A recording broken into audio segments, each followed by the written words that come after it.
परम श्रद्धेय श्री स्वामी राम सुखदास जी महाराज की श्रीमद् भगवत गीता पर टीका का अध्याय 2 श्लोक संख्या 62 एवं 63।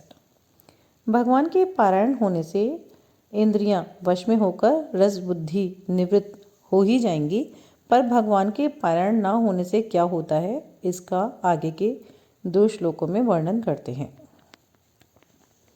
श्लोक संख्या 62 एवं 63।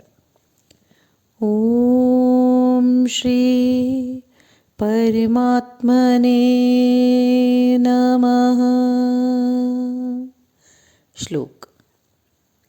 ध्यायतो विषयान् पुंसः संगः तेषु उपजायते संगात् संजायते कामः कामात् क्रोधो अभिजायते क्रोधात् भवति सम्मोहः सम्मोहात् स्मृतिविभ्रमः स्मृतिभ्रंशात् बुद्धिनाशो बुद्धिनाशात् प्रणश्यति।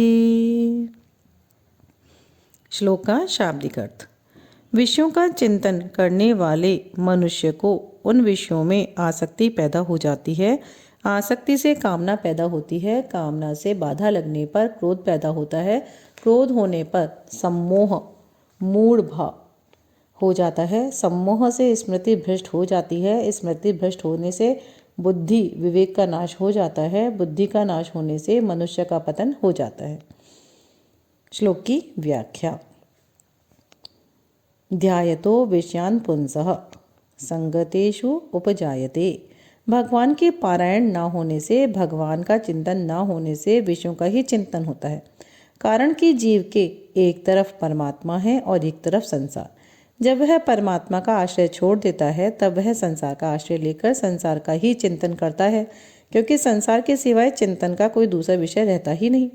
इस तरह चिंतन करते करते मनुष्य की उन विषयों में आसक्ति राग प्रियता पैदा हो जाती है। आसक्ति पैदा होने से मनुष्य उन विषयों का सेवन करता है। विषयों का सेवन चाहे मानसिक हो चाहे शारीरिक हो, उसमें जो सुख होता है उससे विषयों में प्रियता पैदा होती है। प्रियता से उस विषय का बार बार चिंतन होने लगता है। अब उस विषय का सेवन करें चाहे ना करें, पर विषयों में राग पैदा हो ही जाता है। यह नियम है। संगात संजायते कामः, अर्थात विषयों में राग पैदा होने पर उन भोगों को प्राप्त करने की कामना पैदा हो जाती है कि वे भोग वस्तुएं मेरे को मिले।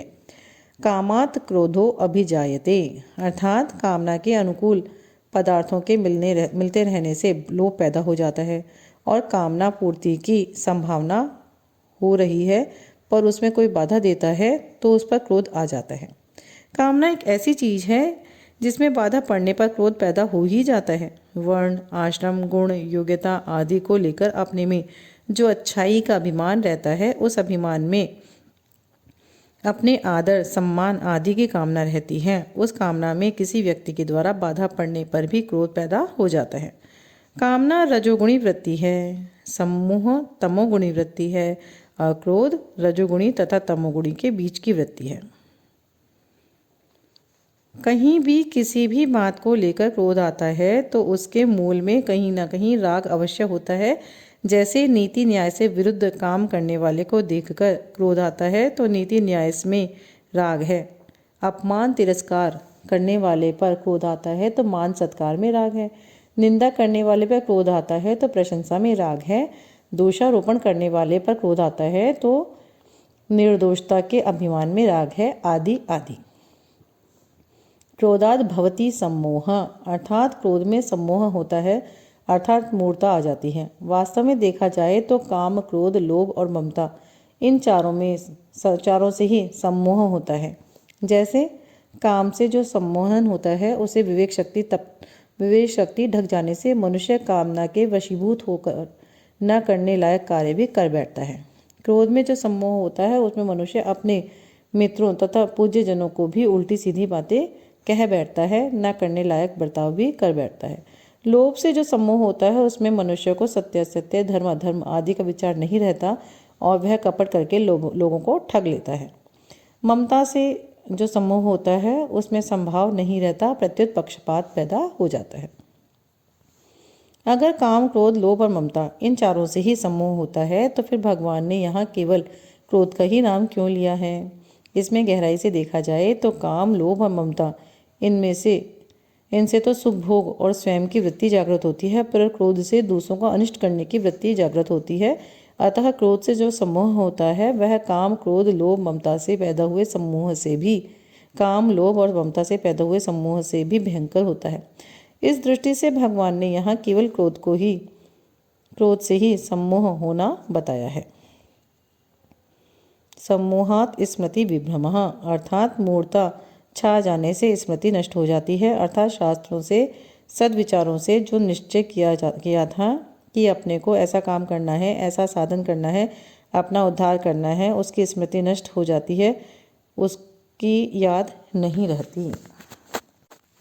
स्मृति भ्रंशाद बुद्धि नाशय, स्मृति नष्ट होने पर बुद्धि में प्रकट होने वाले विवेक लुप्त हो जाते हैं।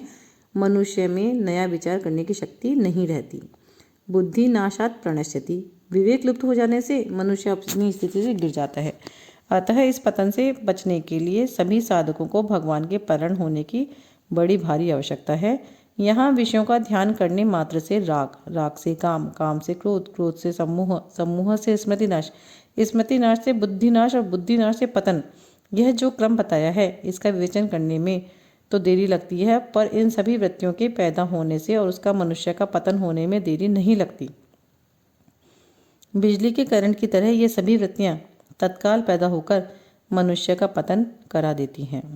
श्लोक संख्या 62 एवं 63 अध्याय 2 यहाँ संपूर्ण होती है। इति श्री।